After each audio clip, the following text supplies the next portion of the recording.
সময়টি ছিল 1919 সাল। মাত্র প্রথম বিশ্বযুদ্ধ শেষ হয়েছে এবং অটোম্যান সাম্রাজ্য তাদের নিজেদের ভূখণ্ড হারিয়েছে। আমেরিকা, ফ্রান্স, ইটালি এবং ব্রিটেনের নেতারা সেটেলমেন্ট করার জন্য ফ্রান্সের রাজধানী প্যারিসে এসেছে।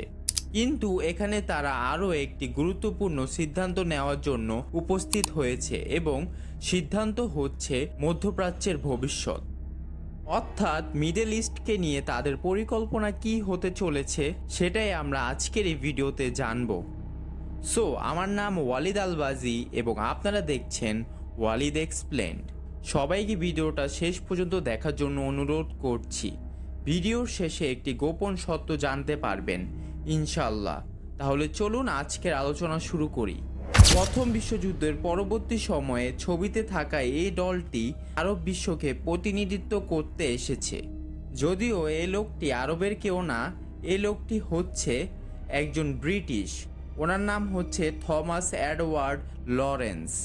হতে পারে এই লোকটির নাম আপনি কখনো শুনেননি, কিন্তু তাকে সাধারণত লরেন্স অফ আরেবিয়া বলা হয়। এই লোকের উপরে বায়োগ্রাফি এবং ঐতিহাসিক ড্রামা ফিল্মও বানানো হয়েছে। তিনি আরবে সাধারণত ব্রিটিশ সেনা অফিসার হিসাবে পরিচিত ছিলেন এবং তিনি আরবের চ্যাম্পিয়নও হয়েছিলেন, কারণ তখনকার আরব উপজাতিরা তাকে সাহায্য করেছিল তুর্কি শাসকদের উৎখাত করতে। কিন্তু এর পিছনে আসল কাহিনী আপনাদের থেকে লুকিয়ে ফেলা হয়েছে।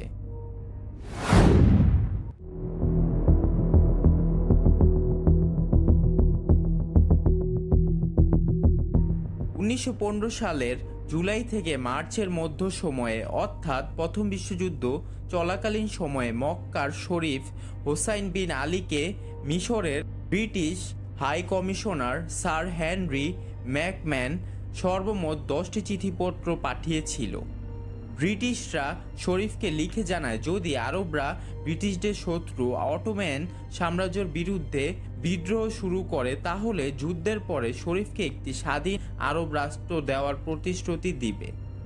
আধুনিক দিনে সিরিয়া ও ইরাকের ভবিষ্যতে ব্রিটিশ এবং ফরাসি প্রভাব সম্পর্কে চিঠিতে মতবিরোধ থাকা সত্ত্বেও শরীফ যথেষ্ট নিশ্চিত ছিলেন।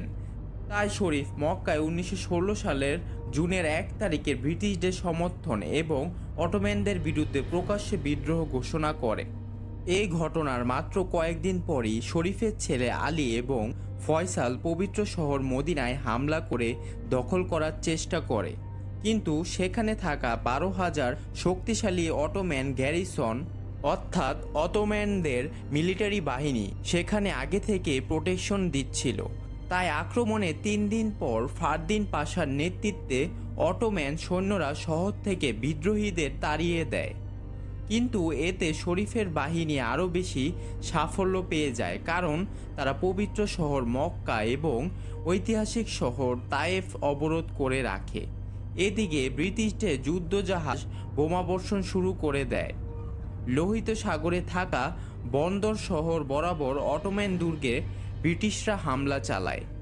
এতে অটোম্যানদের দুর্গ ভেঙে যায়, আর অটোম্যান সৈন্যরা যাতে আরব বিদ্রোহীদের পরাস্ত না করতে পারে সেজন্য ব্রিটিশরা তাদের বিমানগুলো দিয়ে অটোম্যান সৈন্যদের উপর হামলা চালায়।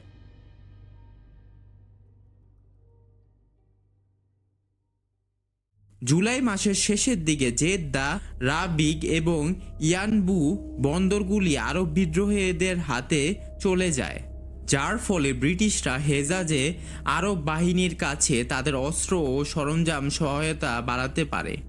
এখান থেকে আমাদের এই গল্পে লরেন্স অফ আরেবিয়া এর আবির্ভাব ঘটে।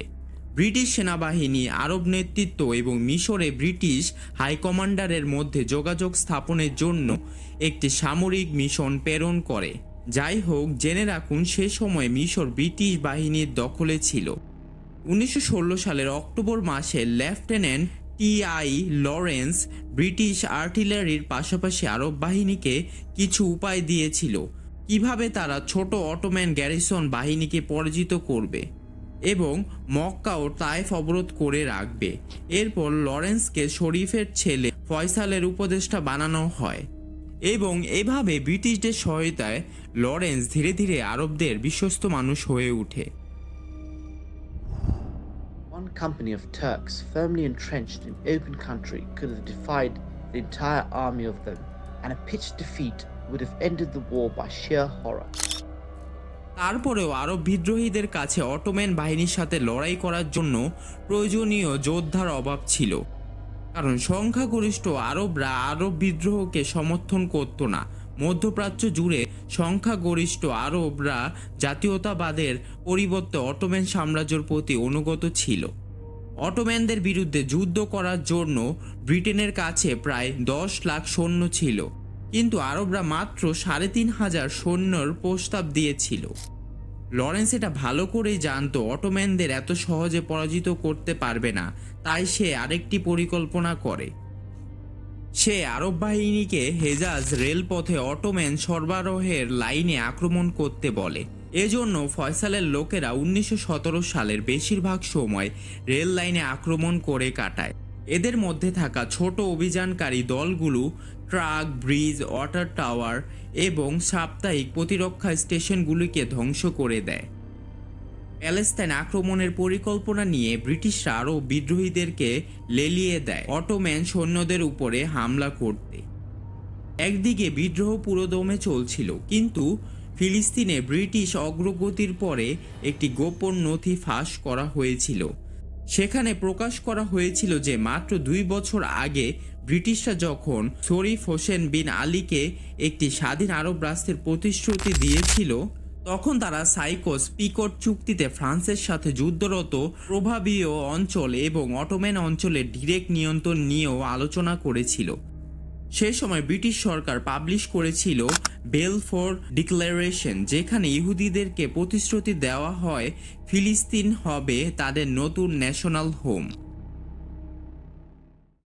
এই চুক্তি নিয়ে উত্তেজনা থাকা সত্ত্বেও আরব বাহিনী ব্রিটিশদের সাহায্য করে এবং হেজাজ রেলওয়েতে আক্রমণ চালাতে থাকে। বলতে পারেন আরব নেতারা তাদের নিজেদের সাথেই ডার্টি গেম খেলা শুরু করে দেয়, কারণ যুদ্ধ শেষে কোনো ধরনেরই পেপার এগ্রিমেন্ট কাজে আসবে না। ব্রিটিশদের আগে এখন লরেন্স, ফয়সাল এবং তাদের বাহিনীর জন্য সর্বোচ্চ অগ্রাধিকার ছিল দামেস্কে পৌঁছানোর। এখানে ফিলিস্তিনি অভিযানের চূড়ান্ত আক্রমণে আরব বাহিনী গুরুত্বপূর্ণ ভূমিকা পালন করেছিল, কারণ আরব বাহিনী ব্রিটিশ সেনাদের ফিলিস্তিন এবং জর্ডানের মধ্য দিয়ে দ্রুত অগ্রসর হওয়ার অনুমতি দেয়, যার ফলে মডার্ন ডে লেবানন এবং সিরিয়ায় ব্রিটিশরা প্রবেশ করতে সক্ষম হয়। এতে পূর্ব দিক থেকে ফয়সালের সেনাবাহিনী দামেস্কের উত্তর দিকে চলে যায়। তারা 1918 সালের অক্টোবর মাসের 1 তারিখে অস্ট্রেলিয়ান লাইট হর্সম্যানের সন্ধান করতে শহরে পৌঁছেছিল, যারা ব্রিটিশদের পাশাপাশি কাজ করেছে এবং অন্য দিক থেকে প্রবেশ করেছে। এর 1 মাস পরে অটোম্যান সাম্রাজ্য একটি যুদ্ধবিরতিতে যেতে সম্মত হয় এবং এই সুযোগে আরব বিদ্রোহের নেতারা এই অঞ্চলের ভবিষ্যৎ নিয়ে তাদের প্রাক্তন মিত্রদের সাথে তীব্র আলোচনা করে। কিন্তু এতে কোনো লাভ হয় না, কারণ আগামী বছরগুলিতে মধ্যপ্রাচ্য প্রকৃতপক্ষে ব্রিটেন এবং ফ্রান্সের প্রভাবে অঞ্চলগুলো নিয়ন্ত্রিত ও বিভক্ত করবে। The population is terrified. They've started moving Gaza. এখানে লরেন্স অফ আরবিয়া আরব বিদ্রোহের ট্রু স্টোরি রিভিল করেছে। Cabinet raised the Arabs to fight for us by definite promises of self-government afterwards. So I had to join the conspiracy and, for what my word was worth, assured the men of their reward. In our 2 years' partnership under fire, they grew accustomed to believing me and to think my government, like myself, sincere. Instead of being proud of what we did together, I was continually and bitterly ashamed. It was evident from the beginning that if we won the war, these promises would be dead paper, and had I been an honest advisor of the Arabs, I would have advised them to go home and not risk their lives fighting for such stuff. But I salved myself with the hope that by leading these Arabs madly in the final victory, I would establish them with arms in their hands in a position so assured, if not dominant, that expediency would counsel to the great powers a fair settlement of their claims. It was an immodest presumption. I risked the fraud on my conviction that Arab help was necessary to our cheap and speedy victory in the East, and that better we win and break our word than lose. তো Lawrence of আরবিয়া নিজে এর পেছনের আসল উদ্দেশ্য আমাদেরকে বললেন। ব্রিটিশরা নিজেদের সুবিধা অর্জনের জন্য আরবদের সাহায্য করেছিল, এটা খুবই সুস্পষ্ট। ব্রিটিশ কর্মকর্তা ও সেনাবাহিনীদের জন্য এটা কোনো দুঃসাহসিক কাজ ছিল না, কারণ তারা শুধু আরবদেরকে একটি মিথ্যা প্রতিশ্রুতি দিয়েছিল যাতে করে আরবরা অটোম্যানদের সাথে প্রতারণা ও বিশ্বাসঘাতকতা করে, এবং এই সুযোগে ব্রিটিশরা অটোম্যানদেরকে পরাজিত করতে সক্ষম হয়। তো আপনারা বুঝতেই পারছেন, ব্রিটিশরা আরবদের সাথে প্রতারণা করে মুসলিমদের মধ্যে একটি বিভেদ এবং যুদ্ধ করাতে সফল হয়।